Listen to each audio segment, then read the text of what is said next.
Hari ini bersama Dr. Jimmy Ardian, seorang psikiater. Terima kasih udah mampir lagi ke sini. Thank you udah undang lagi Bang Radit. Sangat-sangat seru loh video kita kemarin. Iya, surprisingly sih, ternyata yang nonton banyak ya. Banyak yang nonton dan kayaknya banyak yang masuk ke otak mereka semua. Salah satu buktinya adalah saya menjadi pasien Anda satu sesi. Satu sesi akhirnya ikut. Kok bisa ya Allah. Udah gitu istri nemenin, ikutan juga satu sesi juga bareng-bareng. Aduh astaga. Oke, terima kasih udah mampir ke sini lagi. Sebenarnya biasanya kalau ada tamu kita main ke sini, itu si Gilang ini nyiapin pertanyaan. Iya. Ya kan? Ya statement gitulah yang mau kita bahas. Tapi gua itu kan punya YouTube membership. Iya. Dimana teman-teman tuh bisa join YouTube membership, ya link ada di deskripsi. Terus biasanya kalau ada tamu suka gue buka. Ini ada mau datang tamu ini, ada yang mau nitip nanya nggak gitu. Dr. Jimmy Ardian ini banyak banget yang nitip nanya. Melebihi teman-teman populer lain yang biasa di layar kaca. Waduh, berat amat. Berat amat ya. Sampai-sampai gue nanya di chat, ini yang nitip pertanyaan banyak banget gitu. Terus si salah satu member YouTube-nya bilang, ya bang, lagi banyak masalah mental. Kok gitu ya kayaknya ya. Berarti memang penting banget ya sampai orang banyak nanya. Cuman gini deh, sebelum kita, jadi gue nggak mau bahas ini gue balikin ke Gilang. Gue cuman, buat tahun depan. Kan setahun sekali dia mampir. Gue akan tanya pertanyaan orang aja di sini. Tapi sebelumnya pengen tahu dong. Memang iya ada tren awareness soal mental health apa segala macam, sehingga kita lihat dari nanya aja banyak gitu. Kalau sebagai psikiater sendiri merasakan nggak ada hal seperti itu? Kalau merasakan Bang, terutama pasca atau selama ya. Ya intinya cut off point-nya tuh COVID tuh. Oke. COVID ke belakang itu jumlahnya somehow kok banyak banget begitu. Nah di situ yang tadinya gue nggak tahu ini personal gua atau semua kayak begitu. Tapi ternyata semua kayak gitu rasanya. Oke, artinya dilihat dari jumlah orang yang berkunjung untuk terapi, untuk sesi. Betul. Oh. Nah, dan itu kan bikin gua penasaran dong. Sebenarnya ini jumlahnya meningkat karena memang kesadarannya meningkat atau keparahannya meningkat. Oke. Gua nanya-nanya sama salah satu peneliti di UNSW, University New South Wales. Iya. Nah, gua UNS. Beda huruf W. Satu di Sydney, satu di Solo. Oke.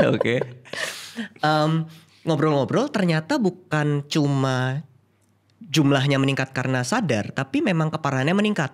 Oke. Ada penelitian yang coba uncover itu. Kalau ini kesadaran yang meningkat dan jumlahnya meningkat, harusnya jumlah kasus-kasus berat itu ya segitu-gitu aja. Tapi ternyata enggak, jumlah kasus beratnya juga meningkat.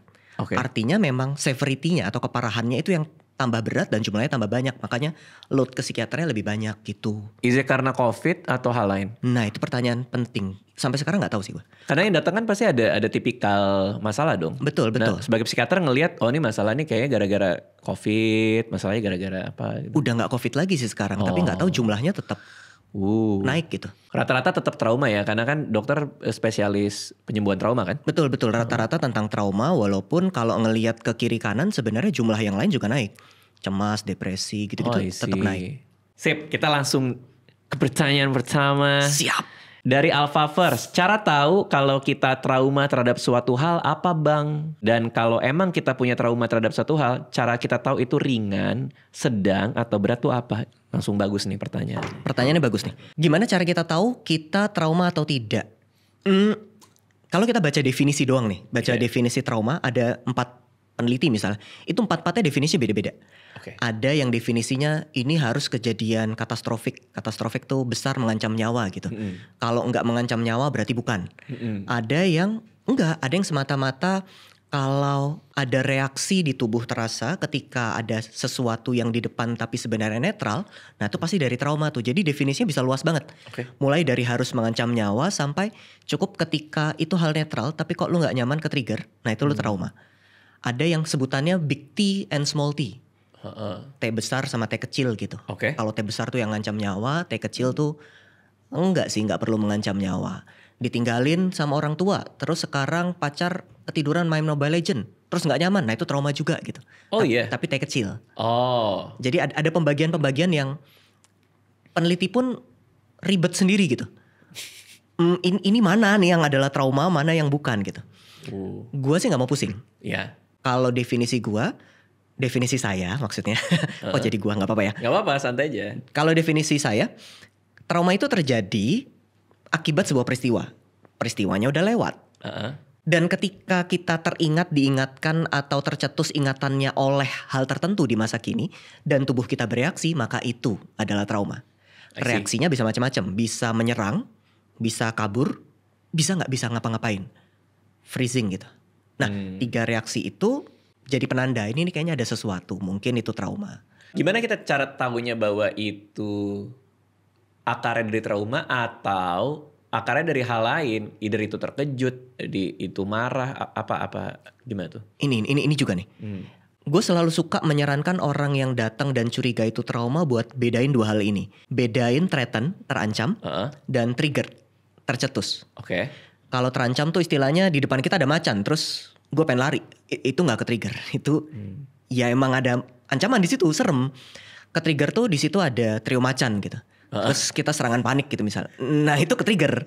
Karena trio macan nggak ngapa-ngapain ya. Iya bener sih. Joget doang gitu. Iya, muterin pala. Iya. Iya kan. Jadi ketika itu ancaman, maka terkejut, kabur, marah, lari, diem aja itu wajar. I see. Nggak ada masalah di situ. Mungkin itu bukan disebabkan trauma, mungkin itu traumanya justru. Gua ketemu macan sekarang, nah itu traumanya. Bukan disebabkan, itu jadi penyebab. Tapi kalau itu trigger, harusnya itu hal yang relatif netral.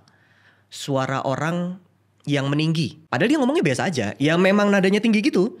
Tapi di depan rasanya kayak dimarahin. Nah, besar kemungkinan itu datang dari belakang, karena harusnya itu netral. Tapi tadi udah begini kok nadanya sama ya? Kayak tinggi gitu. Harusnya ditinggiin ya? Enggak, soalnya udah effort gitu. Tapi suaranya sama ya? Kurang bisa acting gitu. Oke. Tapi ini berarti ada pertanyaan lanjutannya nih. Pada tahap mana, katakan itu T kecil. Oke. Pada tahap mana dia harus berobat ke psikiater untuk menyelesaikan trauma itu? Kalau kita bilang semua harus berobat, sebenarnya gue gak setuju sih. Oke. Kalaupun kita punya sumber daya, punya uang, punya waktu, it's good. Oke. Lu mau berobat di T kecil, seringan apapun terserah.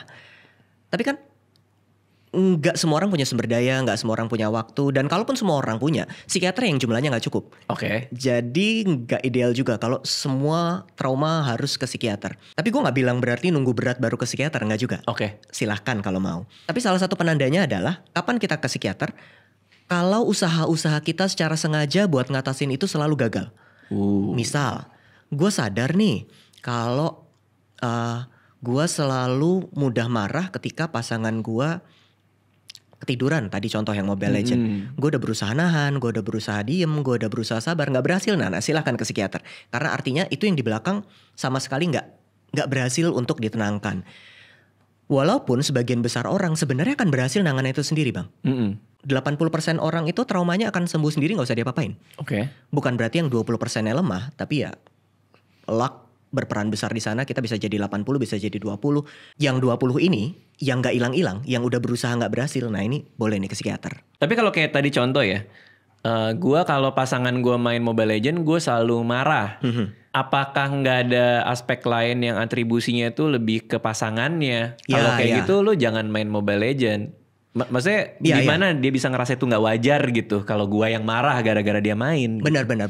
Karena bisa jadi pasangan yang main Mobile Legends sampai tengah malam nggak ngasuh anak gitu kan. Keterlaluan lah. Kalau gitu kan atribusinya berarti ke pasangannya bukan ke traumanya. Oh, I see. Ketika dia main cuma 5 menit dan itu mengganggu banget. Nah ini kan persoalan nih. Iya, dia baru kayak welcome to apa sih gitu ya. orang baru, aplikasinya baru welcome to, belum milih hero. Oke. Tadi tahu ya cara tahu trauma ringan, sedang atau berat tuh itu ya kalau dia udah ganggu sehari-hari gitu ya. Ganggu sehari-hari. Ringan, sedang, berat tuh sebenarnya bukan diukur dari kejadiannya. Oke. Tapi diukur dari reaksinya. Oke. Karena kadang kejadiannya gede tapi reaksinya tuh kecil-kecil aja gitu.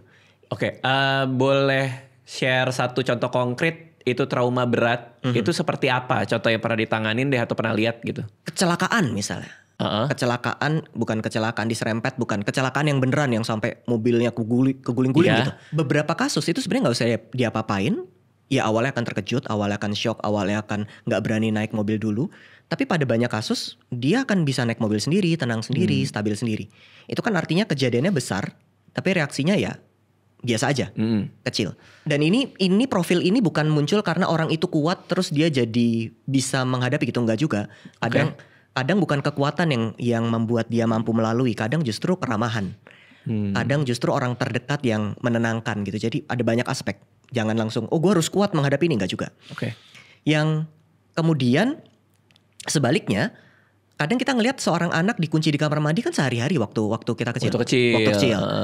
Ada orang yang biasa aja reaksinya, ada orang yang sekarang takut banget sama ruang sempit misalnya, klaustrofobik. Ada yang misalnya justru jadi nggak suka banget mandi, reaksinya bisa macam-macam. Reaksi itu besar sekalipun kita nganggapnya kan itu cuma dikurung di kamar mandi nggak diapa-apain gitu. Walaupun itu nggak cuman sebenarnya gitu. Itu contoh konkret ya. Itu contohnya. Itu pernah terjadi juga ya, banyak itu pernah ya? terjadi. Oke. Dari Santa Cruz, Bang Radit dan dokter mohon izin tanya, bisa nggak seorang pulih dari trauma tanpa pergi ke profesional dalam kurung psikiater atau psikolog? Dan kalau memang bisa, tadi kan jawabannya bisa ya, Bisa. tadi ya 80%. Ada nggak tips atau sarannya? Dan bagaimana seorang merasa bahwa traumanya udah selesai atau mungkin trauma ringan? Wih, bagus nih pertanyaannya nih. Bagus. Tapi tadi ada 3 pertanyaan, otak gue nggak bisa nyimpen 3 sekaligus. Ini dulu, bisa nggak dia sembuh sendiri? Bisa. Bisa. Tipsnya apa supaya bisa? Gue boleh ngomongin teori agak dalam gak nih Bang? Boleh dong. Boleh ya? Boleh sikat. Ada banyak penjelasan, cuman gue lagi pengen ngejelasin versi otak nih ceritanya. Ini ilustrasi yang sering banget gue pakai kalau di tempat praktek, kalau lagi pengen jelasin. Gue akan nanya, Bang ini apa Bang? Itu gelas. Oh tahu? Karena ya konsep gelas sih, ada air di dalam, ada tangkainya. Sejak kapan taunya? Sejak kecil. Kita tahu sesuatu karena kita punya memori tentang itu. Otak kita cara kerjanya rumit sih, tapi salah satunya adalah dia perceive reality based on pengalaman yang dia punya. I see. Kalau gue punya pengalaman tentang gelas, maka gue tahu ini gelas. Tapi kalau gue nggak punya, what is this? Nah, otak kita tuh nggak peduli-peduli banget sebenarnya data itu benar salah atau data itu nyaman nggak nyaman, nggak peduli. Ada data dipakai buat perceive reality, udah. Nah, trauma adalah ada data yang kesimpan di kepala kita, muatan emosinya nggak nyaman. Kalau dia dipakai buat perceive reality, buat lihat realita, rasanya nggak nyaman. Oh, I see. Ngerti maksudnya? Iya. Jadi memorinya tuh nggak enak, dipakai buat ngelihat realita yang sebenarnya mungkin netral. Jadi nggak enak. I see. Kebanyakan orang menganggap ketika data tersimpan alias ketika memori tersimpan, dia tersimpan seumur hidup begitu. Nggak bisa diubah. Padahal nggak. Otak manusia itu punya kemampuan yang sangat hebat dalam ngotak-atik memori. Dan itu selalu terjadi. Kalau kita pernah reuni itu pasti kita akan ngomongin satu kejadian, tapi orang-orangnya ngomongin kejadiannya beda-beda. Si Pak Asep waktu itu ingat gak waktu dia celananya kedodoran? Enggak tahu, kita yang dodorin. Kasian banget si Pak Asep ngomongin. Sambil ngajar. Contoh doang. Ngedodorin celana guru juga agak itu ya. Agak sus ya. Terus. Intinya kita akan ngomongin satu kejadian yang mungkin bukan cuma perspektifnya beda-beda, tapi kejadiannya beda-beda. Dan itu normal. Karena memori di kepala kita tuh selalu berubah. Selalu berganti. Problemnya memori traumatik justru gak berganti. Gak berubah, gambarnya itu aja. Jadi kita perceive reality tuh selalu jelek. Nah, gimana cara sembuh dari trauma? Maka harusnya datanya yang berubah jadi netral. I see. Datanya tuh gak lagi punya muatan emosi jelek atau gak nyaman. Bagaimana itu terjadi? Naturalnya otak kita begitu kemunculan data gitu. Ada data tentang gigit ular misalnya.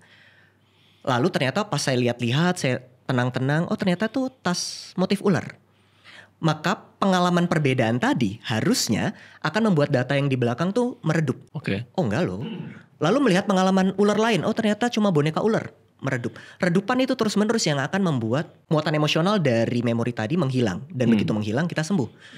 Basically saya pengen ngomong, kalau ada paparan terus-menerus di mana kita aman, maka trauma kita akan hilang sendiri. Harusnya pada 80% orang. Yang 20% gak tahu kenapa memorinya stick. Jadi dengan punya lingkungan yang aman, atau kelompok dukung yang baik, atau secara sistemik realitanya lebih ramah gitu, itu trauma kita akan hilang sendiri by time. Oke. Gitu. Berarti kalau contohnya ya misalnya orang pernah digigit anjing pas kecil sehingga melahirkan trauma digigit anjing. Setiap ketemu anjing dia takut atau lari, maka kenalkanlah sama expose dengan anjing-anjing yang ramah, dengan lingkungan yang ramah, supaya dia terbiasa dan tahu bahwa data yang kemarin tuh cuman anomali doang gitu. Betul. Kita menabrakkan data yang di belakang dengan sesuatu yang sangat kontras berbeda di depan. Perbedaan itu yang ngebuat yang di belakang jadi pelan-pelan luruh gitu. Apakah setiap metode psikiater itu dia akan meresepkan hal tersebut? Lo expose aja diri lo sama gitu atau ada metode lain? Prinsip kerjanya begitu, tapi caranya lain-lain. Oke. Yang tadi gue bilang itu namanya prolong exposure. Jadi kita paparkan pelan-pelan dari yang jauh, terus makin lama makin deket, makin membiasakan diri bahwa itu nggak apa-apa. Tapi kadang cara kayak gitu tuh keras banget. Jadi gue udah takut banget harus menghadapi gitu kan. Sorry. Jadi ada cara lain. Contoh cara lainnya, gue disuruh nginget tapi sambil nafas. Misalnya pada mindfulness atau teknik-teknik yang berbasis tubuh. Itu caranya kita cuma nginget. Tapi di saat kita nginget, tubuhnya kita tenangkan. Prinsip kerjanya sama. Memorinya muncul, kita tabrakin dengan sesuatu yang kontras. Yang kontras adalah gue menenangkan diri. I see. Memorinya turun. Atau teknik-teknik lain terserah. Kalau kita telusur, pasti akarnya tetap cara kerja otak itu. Misalnya traumanya pengabaian. Gue diabaikan, gue cerita sama terapis gue. Terapis gue kok gak dengerin. Nah itu kan memori tentang pengabaian muncul, tapi data di depan bilang gue didengerin. Kontras nih. Memori yang di belakang luruh. So metode apapun, prinsip kerjanya begitu, tapi memang gak harus dipaparin langsung. Terapis itu maksudnya psikiater kan? Psikiater, psikolog gitu misalnya. Soalnya buat Tio beda. buat Tio. Gue gak ngerti. Refleksi. Psikolog dong refleksi berarti kan ya? Oh iya bisa. bisa. Boleh gak bicara dikit soal metode Dr. Jimmy ya? Karena kan saya pernah ikut satu sesi ini. Dikit aja kali ya. Boleh. Karena metode Dr. Jimmy itu waktu saya jadi pasiennya, waktu saya ikut satu sesi itu menarik karena mencoba untuk mengatribusikan perasaan apa yang muncul terhadap satu kejadian, lalu kita potong satu-satu ya. Itu apa? Itu teknik apa tuh kalau itu namanya tuh? Sebenarnya cara kerjanya juga sama sih. Cara kerjanya adalah kita menabrakkan data memori lama dengan sesuatu yang sangat kontras di depan. Kontrasnya adalah gimana ngomongnya nih? Ya intinya sangat kontras. Saya akan cerita tentang jenis-jenis memori. Memori itu ada banyak. Yang kita tahu kejadian itu sebenarnya memori eksplisit namanya. Atau memori autobiografi. Itu kisahnya. Tapi rasa yang ada di dalam itu memori implisit. Rasanya. Tapi ada jenis memori lain namanya memori semantik. Memori semantik itu makna-makna yang kita sematkan atau kata-kata yang kita letakkan di dalam kejadian tadi. I see. Terus? Nah, mereka itu tuh sebenarnya saling berinteraksi di dalam. Sehingga ketika kita berhasil memotong atau mengubah salah satu di antaranya, kita sedang mengganggu struktur dari memori traumanya tadi. Padahal tadi kata kuncinya memori trauma itu tersimpan justru tidak berubah. Kalau kita ngubah-ngubah, berarti artinya dia berubah menjadi lebih normal. Intinya kita ganggu-ganggu di sana. Metafor yang selalu saya gunakan itu diri kita sisinya ada banyak. Yang masing-masing punya peran, punya perasaan, punya tujuan. Di dalam setiap sisi tadi nggak ada yang jelek sebenarnya, tujuannya selalu baik. Jadi kalau kita saling ngelawan di dalam nggak enak. Mending ditanyain apa yang kamu rasakan, kenapa begitu gitu. Jadi kayak kita bisa meraba sebenarnya apa yang dia rasakan. Setelah itu proses negosiasi dilakukan supaya setiap bagian dari diri kita tuh bersedia. Gak apa-apa loh, itu kejadian udah lewat, ya sudah. Ketika itu sudah negosiasi sudah dijalankan, semua sisi kayaknya udah siap untuk ya udah deh gak apa-apa, just let go of the emotion. Dan ya sudah, kita telusur satu-satu, ubah strukturnya, emosinya diselesaikan. Selesai deh gitu. Dan biasanya panjang gak sih? Atau cukup sekali ketemu tuh kita bisa mengkotak-kotakan perasaan itu dengan merubah struktur tadi, itu idealnya berapa kali ketemu itu untuk bisa nyampe ke tahap itu? Jawabannya akan beda-beda ya, karena tidak semua orang yang datang itu siap. Bisa aja datang pengennya cerita dulu atau ranting dulu atau ngapain lah, terserah. Atau pengennya dimengerti dulu, terserah. Kalau kayak gitu konteksnya kan berarti memang saya belum siap untuk memproses emosi ini, which is okay. I see. Nggak harus aku datang langsung siap gitu. Enggak juga, santai I aja. see. Tapi ketika dia datang sudah siap itu jauh lebih mudah buat terapis. Dan dia udah tahu bahwa gue masalahnya di memori yang ini loh. Dan di emosi yang ini loh, gue tahu emosinya apa. Karena beberapa orang kadang juga nggak tahu emosinya apa. Gue cuma nggak nyaman gitu. Ketika orang udah tahu, udah siap, itu cepet sih biasanya, nggak usah waktu lama. Ini ada satu pertanyaan yang harus banget ditanya katanya. Karena kan ini banyak yang nanya dan nggak semua kita tanyain. Iya. Tapi ini satu ini harus banget ditanya karena kan ini Discord kan, di channel yang umum itu yang semua orang bisa ngomong, harus nanya ini ya bang, harus nanya, pada nitip semua satu pertanyaan ini. Kita tanyain ya, dari Mikasa Eckerman. Titip tanya ke dokter Jimmy, menurut dokter apakah Bang Radit memang psikopat? Gue tanyain tuh, puas lo semua. Konteks dulu ya, konteks. Suatu hari di Malang saya pernah diajak Deddy Corbuzier bikin konten. Ternyata kontennya itu adalah tes psikopat. Karena katanya komedian tuh rata-rata psikopat, argumen dia. Dan saya bener semua lewat tesnya dia. Ada satu tes yang sebenarnya nggak dia keluarin. Jadi dia ngetes, ada satu game lagi, ngetes permainan. Terus dia bilang kalau video ini kepanjangan, gue nggak akan keluarin deh hasil tes yang ini gitu. Dan akhirnya memang nggak dikeluarin. Tapi itu juga bener. Nyebelin. Menurut dokter Jimmy gimana? Dokter Jimmy, psikopat nggak gue? Nggak bisa lah ya kalau nggak diakses ya. Nggak bisa kalau nggak diakses, itu jawaban gampangnya. Dan jawaban aman. Daripada gue diusir dari podcastnya kan ya. Oke. Tapi memang bener nggak argumennya bahwa kita dikelilingi oleh psikopat dan kita nggak tahu? Mungkin kita perlu kembali ke definisi psikopat dulu kali ya. Oh, I see. Pada beberapa konteks, psikopati itu maksudnya orang yang punya masalah. Sorry. Gua akan balik. Oke. Pada banyak pikiran orang, psikopat itu artinya kriminal yang nggak punya rasa bersalah lalu nusuk-nusukin orang gitu kan ya? Iya, nggak punya empati. Nggak punya empati apalah. gitu. Padahal nggak gitu-gitu banget juga. Memang kita punya lebih banyak psikopat dari yang kita bayangkan, tapi nggak semuanya tuh jadi kriminal gitu. Enggak. Makin menguatkan. Salah ya gue jawabnya ya. Terus. Makanya katanya banyak CEO yang psikopat kan. Itu Betul. ada di majalah Psychology Today itu. Betul. Ternyata banyak CEO psikopat. Psychopathic trait. Oh, I see. Yang ngebuat mereka justru jadi CEO. I see. Karena mereka nggak punya perasaan bersalah yang dominan, jadi lu kerja pokoknya gitu misalnya. I see. Ya bagus sebagai CEO, tapi ya nggak enak sekitarnya. Bener. Karena yang lainnya jadi korban. Betul. Kalau dia kayak gitu kan orang lain merasa menjadi korban. Sementara kalau psikopat itu kan nggak pernah ngerasa dia salah dong. Betul. Pasti kan? Dan perusahaan untung. I see. Jadi memang ada dinamika antara memang perusahaan butuh profil kepribadiannya kayak gitu, tapi belum tentu psikopat itu kriminal. I see. Gitu. Oke. Bisa gak kita percaya sama tes-tes populer itu tuh? Kadang-kadang ada, are you psychopathic? Terus ada jawaban yes. No, kan suka ada tuh. Iya. Si Deddy sih gak pakai itu ya. Cuman kan suka ada yang are you apa segala. Itu kita bisa percaya gak sih yang di internet itu? Sebenarnya jawaban gampangnya enggak sih. Pertama, perbedaan budaya akan menghasilkan perbedaan persepsi. Oke. Belum lagi perbedaan bahasa. Nah, itu akan bikin banyak bias di sana. Dan yang perlu kita periksa adalah definisi psikopat dalam kepala kita gitu. Jadi I see. jangan gua psikopat lalu gua penjahat gitu ya. Enggak gitu juga. Meskipun juga banyak. Iya banyak juga. Terus aduh, ini tanya gak ya? Serena Rose, bagaimana caranya memaafkan orang tua? Sudah selalu diafirmasi ternyata belum tuntas di hati. Apa sih cara lain untuk menyembuhkan childhood trauma? Berarti dia tuh merasa bahwa cara untuk sembuh dari trauma masa kecil dia adalah memaafkan. Dia merasa gitu kan. Sudah saya afirmasi tapi nggak kelar-kelar nih. Makanya dia bilang ada cara lain nggak selain memaafkan orang tua. Wah ini kayak banyak problem nih di masyarakat kita nih. Banyak. Dan jawabannya juga banyak selain memaafkan. Oh iya. Anyway, gue gak bilang memaafkan itu jelek loh ya. Oke. Tapi biasanya kalau orang datang terus nanya kayak gitu, dok gimana caranya untuk sembuh dari trauma orang tua? Padahal aku susah memaafkan. Biasanya gue justru ngomong, jangan maafkan.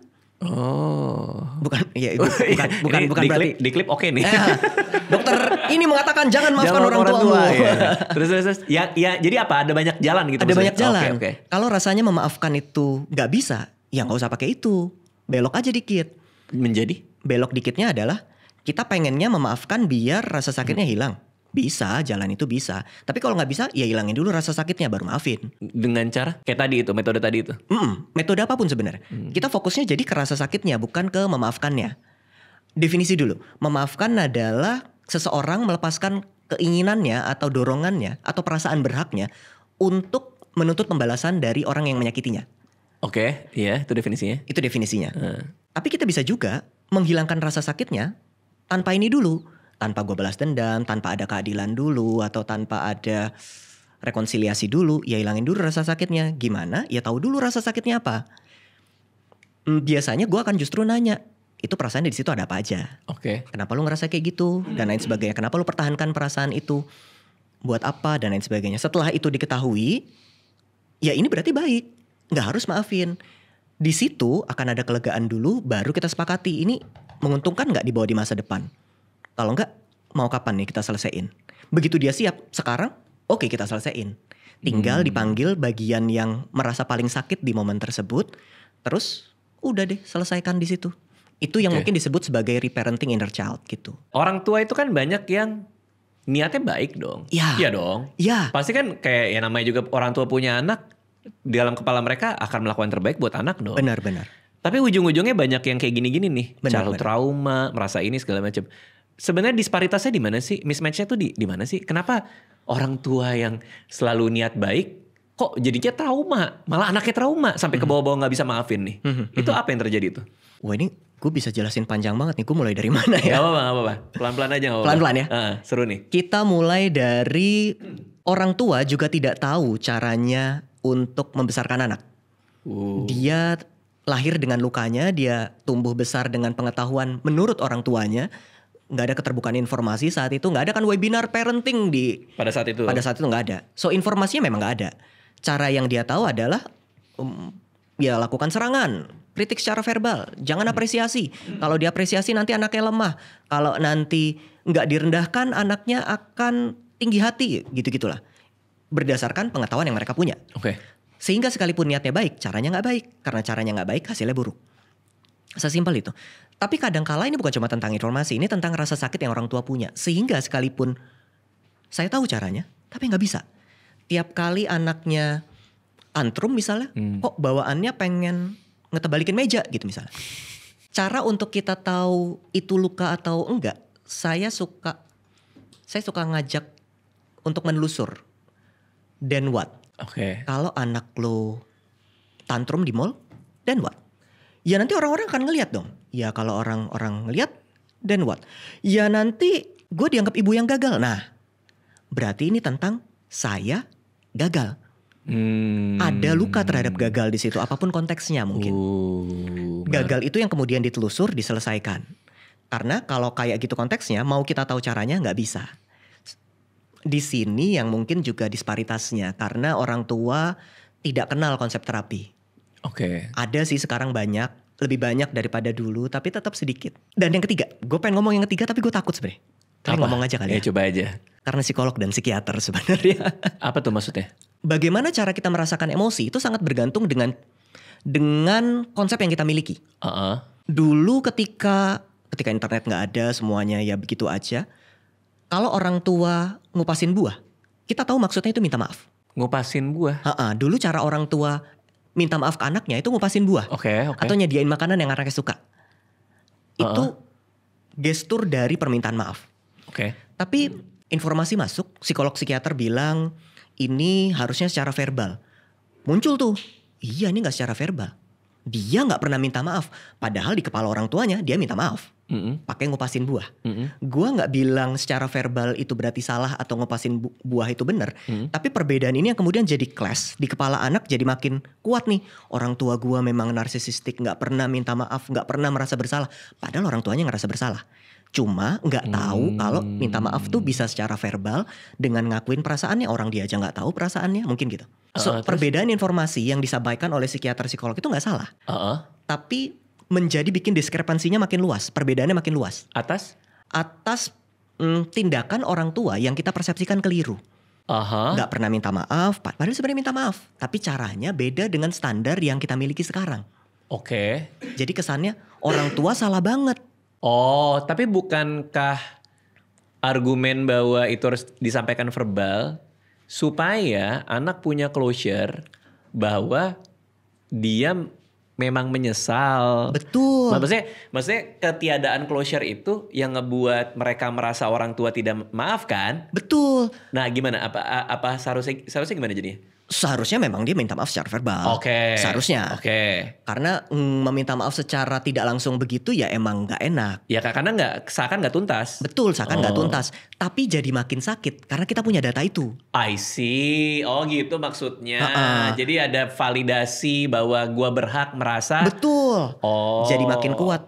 Tapi artinya gue nggak bilang maka biarkan orang tua tidak minta maaf secara verbal. Tapi salah satu penyebabnya adalah karena kita tahu. Ya. Walaupun ya jadi nggak kayak berarti nggak tahu. Ya enggak gitu juga sih sebenarnya. Iya. Tapi itu kayak masalah persepsi orang yang terima aja sih kayaknya ya. Maksudnya kan orang bisa mempersepsikan informasi itu sebagai kayak oh mungkin orang tua gue nggak tahu cara terbaik meminta maaf dibanding daripada kita dengerin informasi ini terus orang-orang anak-anak ini pada ngerasa bahwa tuh kan emang dia salah. Ngerti gak sih? Maksudnya kita juga seharusnya bersikapnya bisa lebih betul luas juga kan. Benar itu memang tergantung dengan yang nangkep. Iya. Kalau informasi itu kan sebenarnya netral aja ya. Betul.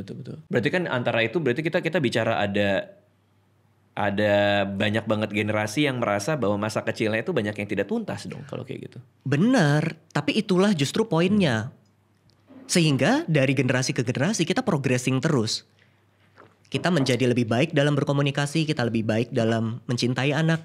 Menurut gue pengetahuan yang berbeda ini tidak semata-mata untuk menyalahkan, tapi untuk belajar terus-menerus lebih baik begitu. Dan kenapa ya suka ada gugatan-gugatan kayak gini? Contoh ya, kayak saya pernah ngomong di YouTube orang lah gitu, terus bilang bahwa iya tugas gue sekarang adalah membuat potensi anak gue itu mencapai potensi terbaik dirinya aja. Gak tahu mungkin dia jenius, apa dia biasa aja. Ya penting nyampe deh. Itu tugas gue gitu. Karena gue mau masa dia di dunia ini ya jadi masa terbaiknya dia. Terus komen tuh ada aja tuh yang bilang kayak kalau pemikiran gitu mudah-mudahan anaknya gak jadi manja. Kita lihat aja apakah anaknya akan nginjek-nginjek orang tuanya. Terus kayak Kenapa harus dilihat dari sudut pandang yang negatif sekali ya? Bentar, gue bahkan nggak nyambung itu kalimatnya nyambungnya di mana? Iya karena kita melayani anak, seolah gua di sini untuk membuat waktu lo jadi yang terbaik gitu. Sehingga gugatannya adalah lu kalau misalnya dalam posisi ngasih anak lo, gua akan membantu mencapai, ya mudah-mudahan anak lo jadi nggak nginjak-nginjak lu ya, mudah-mudahan anaknya jadi nggak ngelunjak dan manja gitu. Ya maksudnya kenapa harus dicurigai menjadi seperti itu gitu? Itu pemikiran kolektif seperti apa yang membuat kok harus gitu ya gitu loh. Seakan seolah kayak lu nggak boleh gitu-gitu amat kan, anak lu nggak boleh ngelainin amat. Benar-benar. Menurut gue ini sebagiannya memang pemikiran kolektif berarti kalau sudut pandangnya kayak gitu ya. Apa sih yang di konten sekarang rame? Parenting VOC, nah gitu kan ya. Nah sama tuh baru mau nanya juga tuh. Parenting VOC itu berarti bener apa enggak, bagus apa enggak gitu. Seakan-akan dia dibenturkan dengan yang lembut-lembut gitu. Iya. Yang keliru adalah kalau kita menganggap yang salah satunya tuh, dan salah satunya tuh yang ekstrim ya. Salah satunya yang lembut banget atau yang keras banget itu benar. Oke. Padahal di gentle parenting pun yang ditegaskan itu bukan lembutnya saja, tapi tegasnya. Boundaries itu kan bukan tentang hukuman, boundaries itu tentang ketegasan.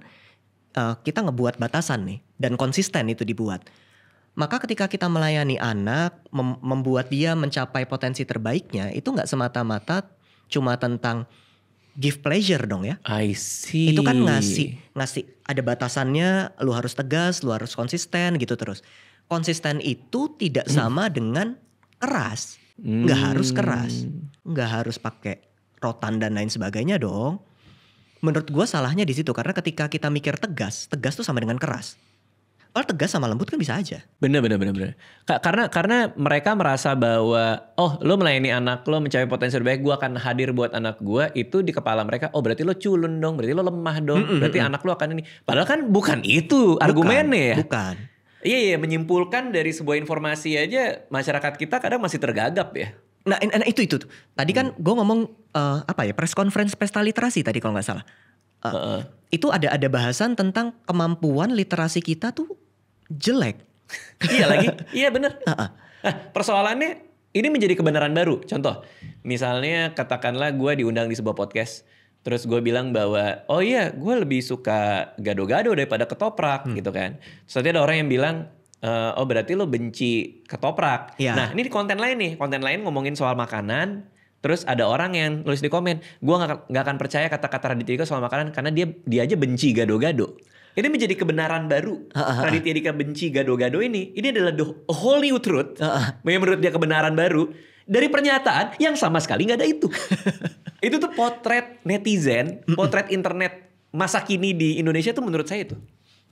Kebenaran baru dari informasi yang hanya sepotong. Yang diyakini sama-sama menjadi itu adalah kebenaran gitu. Nah itu tuh. Gila sih itu. Itu serem sih Itu sebenarnya. gila sih. Kita bisa berantem emosi sama sesuatu yang sebenarnya nggak ada. Gak ada. Hanya karena dia salah memahami informasi dan menjadikan itu sebuah keyakinan. Nah, Wah pecah sih. pecah. Nah sama kayak konten itu juga kali ya. Kita ngomongin anak. Oh berarti sebagai psikiater ketika membuat konten-konten edukasi di Instagram. Banyak yang salah masuk lubang juga. Salah. Banyak. Dan itu kenapa gue mikir keras kalau gue lagi pengen upload konten. Oh gitu. Konten di Google Drive gue tuh banyak banget bang. Oke. Tapi kadang pas mau upload tuh. Ini orang nangkepnya gimana ya? Ini kalau salah gimana ya? Akan ada pikiran kayak gitu. Jadi banyakan yang nggak ke-upload justru. Karena I takut see. orang lain salah tangkep. Pernah nggak saking salah tangkepnya terus kayak malah jadi diserang tapi atas hal yang dia salah nangkep banget gitu? Ada nggak contohnya? Enggak sih. Tapi Belum. kalau disanggah-sanggah mah ada aja lah ya. Disanggah-sanggah aja paling. Kalau diserang sih enggak sih. Enggak ya. Oke. Haisa is writing ya kalau nggak salah nih. Gimana kalau trauma datang dari orang tua? Orang tua lagi. Kan orang tua lagi kan. Dan gak bisa pisah rumah karena masih bergantung sama mereka. Tapi di saat yang sama mereka sangat menyakitkan. Kabur gak mungkin. Kabur bukan yang gak mungkin. Tapi meninggalkan adik-adik yang akhirnya merasakan perasaan yang sama tanpa perlindungan aku. Oh ini artinya dia tinggal bersama orang tuanya. Trauma sama orang tuanya. Gak bisa lepas dari rumah. Gak bisa kabur. Karena takut adik-adiknya gak mendapat perlindungan. Ini apa nih? Apa ada abuse di situ? Apakah ada apa nih? Mungkin ada abuse. Tapi itu berlapis tuh sebenarnya bang. Oke. Lapisan pertama adalah orang tua menyakiti. Gue curiga di lapisan lain ada, ini kecurigaan ya, belum tentu benar ya. Di lapisan lain ada bentuk budaya memang gue gak boleh ninggalin misalnya. Oke. Atau gue durhaka ketika ninggalin dan lain sebagainya. Di lapisan lain ada perasaan bersalah perasaan bertanggung jawab yang diadopsi. Karena sebenarnya kakak kan gak bertanggung jawab dalam tanda kutip ke adiknya ya. Itu kan tanggung jawab orang tua ya. Kenapa jadi tanggung jawab lu buat jagain adik lu? Layernya banyak banget dong. Ada banyak layernya. Gile. Di setiap itu ada masalah. Oke. Sehingga apa solusinya? Nggak akan ada solusi satu dong, orang layernya ada banyak. Tapi yang pasti kalau kayak gitu, dia harus mandiri dulu. Karena tadi dia masih bergantung. Selama dia masih bergantung, somehow gue gak tahu ya. Ini yang gue tangkap. Kalau orang punya duit, kayaknya dia yang lebih punya kuasa gitu. Dia berpikir dia punya kuasa. Dia berpikir dia punya kuasa. Dan gue yang di bawahnya berasa gak bisa ngapa-ngapain, gak berdaya. Sehingga minimal kita punya duit buat mandiri dulu. Buat milih pilihan hidup sendiri. Baru nanti kita tackle yang satu-satu tuh. Perasaan bersalahnya, perasaan bertanggung jawabnya, perasaan durhakanya. Ketika perasaan itu mereda, sebenarnya nanti jawaban gua gak bisa pergi, itu akan hilang. I see. Karena gua bisa pergi. Banyak gak sih yang datang gara-gara orang tua di sesi-sesi konselingnya ini? Kayaknya hampir semua sih sebenarnya. Yang bener. Yang bener. Bener. Hampir semua. Gue gak bilang semua, tapi hampir semua. Ada gak kecurigaan dokter kayak misalnya orang datang nih, terus dia bilang, saya itu gak bisa berenang karena saya takut air gitu. Terus apakah itu selalu jadi assessment pertama? Oh gue telusuri dulu nih keluarga nih. Gue telusuri dulu orang tua nih. Selalu kayak gitu? Apapun masalah yang mereka, trauma yang mereka alami. Karena saking seringnya? Iya. Oh iya? Karena saking seringnya aja. Jadi gue langsung curiganya ke sana dulu. Wow. Tapi gak selalu. Tapi karena maksudnya kecelakaan karena orang tua kan gak ada hubungannya. Iya. Tapi karena saking seringnya kayak otomatis gitu nanya. Di rumah gimana? Sama bapak gimana? Sama ibu gimana? Otomatis aja. Karena kadang untuk sesuatu yang kita pikir gak nyambung, itu tuh nyambung. Misal, aku sayang banget nih sama mantanku, dia baik banget, tapi dia kasar. Tapi aku masih sayang, gak bisa ninggalin. Tapi dia pergi meninggalkan begitu aja. Yang langsung gue tanya, sama bapak gimana? Sama ibu gimana? Karena di dalam kepala orang itu tentang mantannya. Enggak juga sebenarnya. Kecurigaan terbesar adalah ketika dia gak bisa lepas sama seseorang yang adalah mantan ini. Artinya mantan ini memberikan sesuatu yang dia longing banget, dia pengen banget. Terlepas dari hal buruk yang diberikan, tapi Ada sesuatu yang dikasih. Yang dikasih ini besar kemungkinan gue gak dapet pas kecil. Nah itu yang kemudian ditelusur, itu diselesaikan, baru dia bisa lepas dari mantannya. Tapi kalau misalnya, katakanlah kan banyak argumen itu juga tuh. Lo harus mencintai anak lo supaya kebutuhan emosi sayangnya dia terpenuhi dan dia gak perlu nyari keluar. Tapi kalau itu sudah terjadi dan dia mensubstitusi perasaan itu dengan si pacar atau si mantan, kan kita gak bisa balik ke masa lalu ya. Jadi gimana cara membuat perasaan sayang dia itu penuh kalau udah sampai state itu? Kalau udah sampai ke sana. Ini kabar baik dan kabar buruk. Oke. Kabar buruknya orang tua nggak akan bisa menuhin itu sekarang. Oke. Mau mereka nanti berubah gimana, itu nanti yang di kepala kita, terlambat, kenapa baru sekarang gitu-gitu. Kayak percuma, kabar buruknya. Kabar baiknya, dengan atau tanpa orang tua ikut serta, lebih baik orang tua ikut serta, lebih baik orang tua ikut dalam proses pemulihannya karena bagus juga buat keluarga. Tapi bahkan tanpa orang tua ikut serta, kita bisa pulihkan itu. Nggak mensyaratkan orang tua harus berubah dulu, harus ngaku dulu, harus minta maaf dulu, baru itu bisa penuh. Enggak. Gue bisa melakukan itu, karena gue udah dewasa. Gue bisa memenuhi rasa sayang yang gue gak dapat itu. Dengan cara orang lain kah atau merasa cukup dengan sayang yang gue punya? Bagusnya dua-duanya. Karena tadi kan cara kerja otak, begitu gue ngerasa gak disayang, ternyata orang depan disayang. Nah kan kontras tuh udah. Nah, itu orang lain. Tapi buat diri gue juga bisa lakukan itu. Dengan gue panggil memorinya, di dalam memori itu gue mencintai diri gue yang di sana, apapun bentuknya, memorinya akan mereda. Selesai. Enggak secepat itu ya, tapi ya. Iya, kalau selesai gitu. Iya. Berapa sih, paling lama berapa sesi sih sama dokter Jimmy ini? Rata-rata 5 kah, 3 kah? Enggak sih, ada yang udah 3 tahun. Wow. Ada yang 4 tahun. 4 tahun memproses trauma yang sama kah? Atau ada banyak layer tadi diurai satu-satu? Ada banyak layer, dan biasanya kalau yang udah lama tuh kebanyakan ngegosipnya nanti. Traumanya udah gak ada tapi pengen update kehidupan gitu. Itu terjadi? Terjadi. I see. Mau ngata-ngatain pemerintah misalnya gitu, datang. Mau ngata-ngatain pemerintah datang untuk apa? Untuk renting. Iya. Udah gitu doang. Ampun. Apa ditelusuri juga? Kamu ngatain pemerintah, apakah orang tua kamu seperti pemerintah?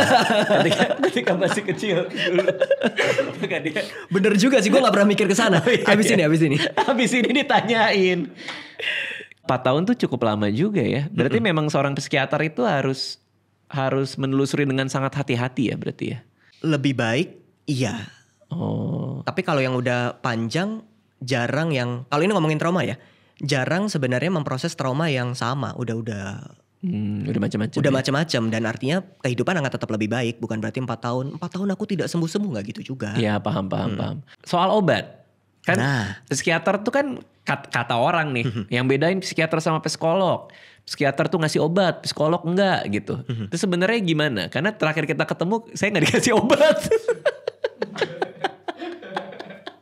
Ketahuan. Sebenarnya gimana? Tapi boleh nggak itu di share? Boleh. Oh boleh. Saya boleh. Oh gue boleh ngomong gitu. Karena sebagian besar pasien gue nggak gue kasih obat. Oke. Tapi memang yang membedakan ke psikiater memang biasanya pendekatannya adalah obat. Ke psikolog enggak.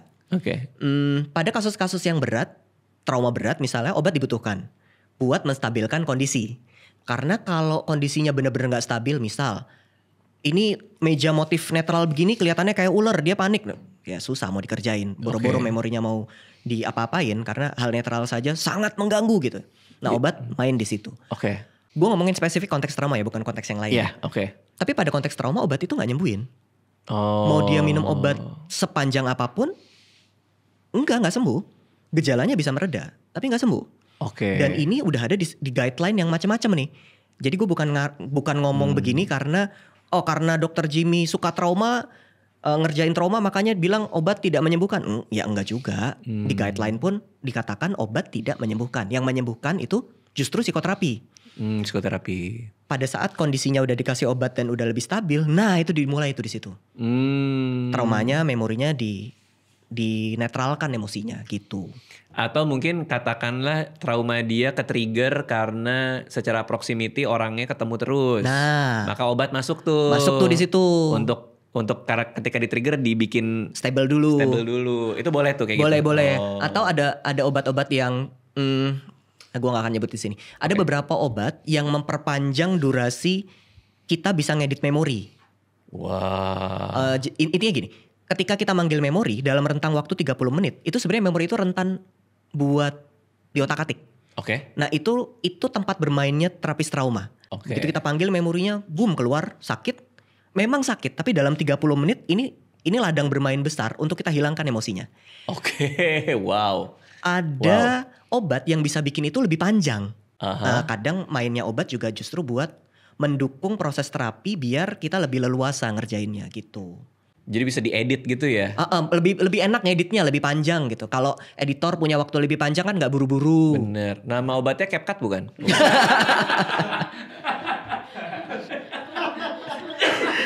Wah ini pertanyaan mereka. Ini pertanyaan member nih bagus-bagus deh. Nggak ngerti deh. Ini seru-seru banget pertanyaannya bagus-bagus. Dari Rizkon nih. Mau tanya dokter bagaimana caranya meyakinkan teman kita yang mengalami trauma untuk melakukan penyembuhan dengan cara konsultasi atau berobat ke dokter. Karena dari traumanya itu sangat berdampak ke emosinya yang kurang stabil sehingga orang sekitar jadi terganggu. Oh kayaknya dia tuh kayak emosinya nggak stabil, orang lain rugi. Kayaknya ini harus berobat deh gitu. Nah Gimana bikin dia gimana sadar? yakin supaya dia berobat? Nah itu gimana tuh? Kayak banyak juga tuh kayak gitu. Banyak. Secara prinsip orang berubah kalau ada dua hal. Pertama, dia terganggu sama keadaannya. Oke. Anyway, dia harus sadar juga dia terganggu sama keadaannya. Gua trauma, gua jadi gampang nangis kalau ada hal yang men-trigger, gampang marah, susah tidur, gemeteran, apapun. Tapi gua harus sadar tuh, ini gua ngerasa terganggu. Yang kedua, gua harus meyakini atau tahu atau merasa ada harapan kalau gua bergerak ke depan, keadaan akan lebih baik. Kalau salah satu di antara keduanya nggak jalan, biasanya kita nggak gerak. Jadi gimana cara ngebuat orang sadar? Kita harus nyentuh dua-duanya ini. Oke. Misalnya nunjukin, itu loh ada temen yang lain punya trauma ke psikolog, psikiater, akhirnya hidupnya lebih enak, bisa happy, bisa punya tujuan gitu misalnya. Itu membangun yang kedua, harapan. Kalau menyadarkan gak nyaman, call out aja. Perasaan lu apa tadi waktu marah-marah? Gak enak ya kayaknya ya. Di call out aja. Kedua ini, jalan dia sadar, tinggal diperkenalkan ke psikolog psikiater. Udah. Oke. Tapi menurut gua ada dua masalah lagi nih yang Apa tuh? terlepas dari dua motivasi ini. Masalah pertama adalah orang dengan trauma itu cenderung curiga. Jadi kalau udah curiga, narasinya bisa kemana-mana gitu. I see. Psikolog kan belum tentu ngerti gua. Buat apa gua kesana kalau gua nggak dimengerti? Dengan asumsi hanya dengan dimengerti dia sembuh. Mengerti itu satu hal, tapi sembuh nggak cuma butuh mengerti, butuh yang lain. Oke. Gitu. Dan kedua, psikolog yang ngerti, bisa aja kita yang nggak ngerti kalau dia ngerti. Oke. Jadi gua yang merasa tidak mengerti, bukan dia nggak ngerti. Kecurigaan ini akan bikin susah mencari pertolongan karena gua udah curiga duluan sama lo gitu. Iya. Karena dia berpikir emang dia yang paling tahu. Betul. Rasa yang dia alami. Atau curiganya udah kemana-mana. Tadi kan cuma nyari duit doang. Iya bener dia nyari duit, tapi kan nggak pakai doang. Iya. Kalau kita jualan makanan kan provide harus bagus biar customer balik. Ya sama sebenarnya psikolog psikiater memang cari uangnya di situ, tapi bukan berarti cuma uang motifnya. Betul. Jasa kan harus mengeluarkan yang bagus gitu kan. Betul. Ya. Gitu. Kalau dengan cara kalau di film-film bule itu ada intervensi. Misalnya dia udah sangat destruktif. Dia pulang kemana tiba-tiba intervention, terus teman-temannya pada ngumpul, lo tuh bermasalah tahu, lo tuh tahu gak sih yang di sidang rame-rame itu? Iya. Itu efektif nggak? Apa cuma di film doang tuh? Ada sih orang-orang yang gua tahu melakukan itu, tapi efeknya jarang bagus ya. Karena kayak dijudge rame-rame gak sih? Betul. Ada malunya pasti kan? Betul. Ada marahnya, kenapa gue diginiin, harusnya mereka bisa ngomong satu-satu. Padahal mungkin mereka udah ngomong satu-satu, tapi dia gak dengar. Anyway gak nyalain ya. Tapi bisa aja dinamikanya begitu. Jadi enggak sih. Sayangnya kalau kasusnya trauma, orang itu harus sadar dan bersedia, baru bisa Berarti mulai. selama itu tidak terjadi tidak akan bisa apa-apain ya? Bisa. Tapi psikolog psikiaternya yang akan membuat dia pelan-pelan mau sadar dan bersedia. Iya, karena buat datang ke ruangannya aja kan susah ya. Betul. Oke, ini pertanyaan terakhir nih. Tadi ada, saya nggak tahu yang persis sama. Oh ini ada, dapat nih. Pertanyaan terakhir dari Kangguru Introvert. Kangguru introvert. Kelamaan di kantong nih kayaknya nih. Bang Radit, untuk orang yang memiliki sifat NPD. Wah itu hot word juga tuh. Apakah dipengaruhi trauma atau dari cara asuh orang tua? Kok bisa ada seseorang jadi NPD? Didefinisikan dulu kali. Iya, karena gue kalau diperhatiin, gue jarang banget ngangkat konten NPD. Karena? Kebanyakan yang bikin konten, sehingga semua sifat yang mirip sama NPD, labelnya langsung ke situ. Kayak Kenapa jadi semua orang NPD sekarang? Oke, karena dikit-dikit NPD, dikit-dikit NPD. Beda pendapat dikit, berantem dikit, NPD. NPD lo gitu. Definisinya apa tapi narcissistic personality disorder itu apa tuh? Definisinya itu namanya personality disorder. Berarti kepribadiannya udah gangguan. Oke. Karena kalau dia cuma narcissistic personality, kagak apa-apa. Oke. Konten kreator kayak kita harus narsis, Bang. Betul. Di depan kamera kalau nutup muka nggak lucu. Bener. Nggak bisa. Bener. Sehingga right dose of narcissism itu penting. Oke. Dan kalau nggak ada, itu justru masalah. Oke. Misalnya, profil kepribadian narsisme kan yang paling menakutkan adalah tidak bisa merasa bersalah. Tapi kita butuh itu. Kalau kita nggak salah tapi ngaku salah melulu, diinjak-injak tuh. Betul. Jadi perlu ada komponen gua perlu bisa nggak ngerasa bersalah pada konteks tertentu. Oke, paham. Berarti kan narsisismenya nggak masalah. Ya karena dan belum disorder tuh. Belum disorder. Begitu itu udah too much, artinya lebih luas. Gua nggak bisa ngerasain bersalah sama sekali. Gua manipulasi orang berdasarkan kebenaran yang menurut gua yakini.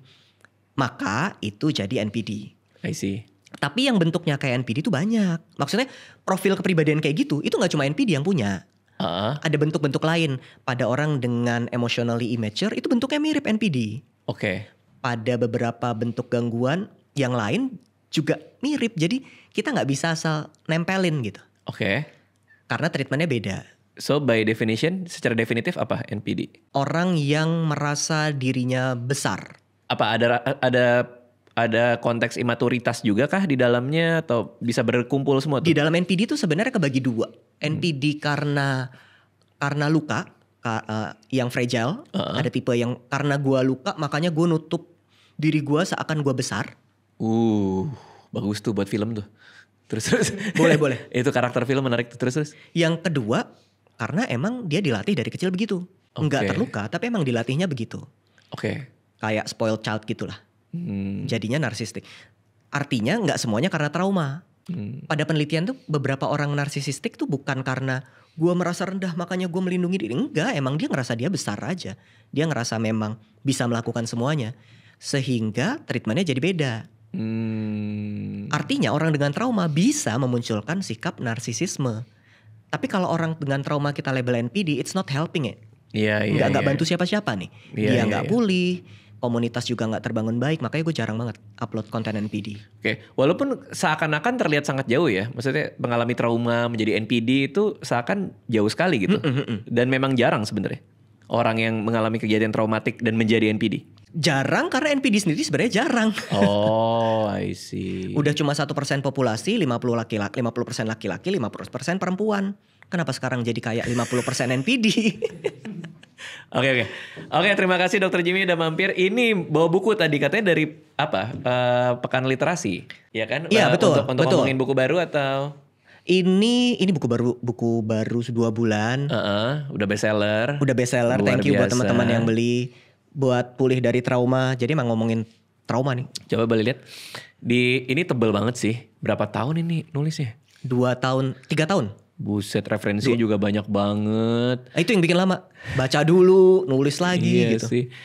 Secara singkat buku ini soal apa? Secara singkat buku ini di setengah depan menjelaskan tentang apa itu trauma. Apa dampaknya ke tubuh, apa dampaknya ke otak dan lain sebagainya. Disebabkan oleh apa, mulai dari individu sampai struktur sosial.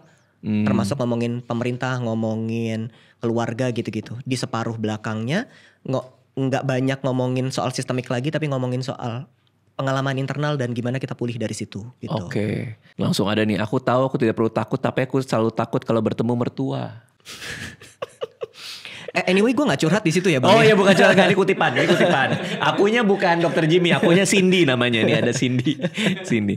Oh, ini 0,1 detik pertama saat trauma. Oh, dibahas satu-satu ya. Betul, dan gue masukin Sasuke, Harry Potter. Ini ada filsafat juga, materialisme, spiritualisme, dan dialektika. Betul. Gokil. Jadi ini dibahas secara kompleks soal trauma dan relasi juga dibahas di sini, semua dibahas di sini. Bisa dibeli di Gramedia ya. Yap. Di toko-toko buku bisa dibeli online maupun offline. Pulih dari trauma udah 2 bulan keluar. Agak beda ya di sini ya. Oh bukan. Terima kasih Dokter Jimmy udah datang ke sini. Kalau ada yang mau tahu lebih banyak apa ininya, sosial medianya mungkin bisa di-share. Mungkin bisa ke Instagram, TikTok, apalagi sih? YouTube, X, Yeah. @JMI_Ardian. @JMI_Ardian. Ya. Di X banyak NPD nggak di X? Banyak buzzer sih kayaknya sebenarnya Bang. Thank you, terima kasih.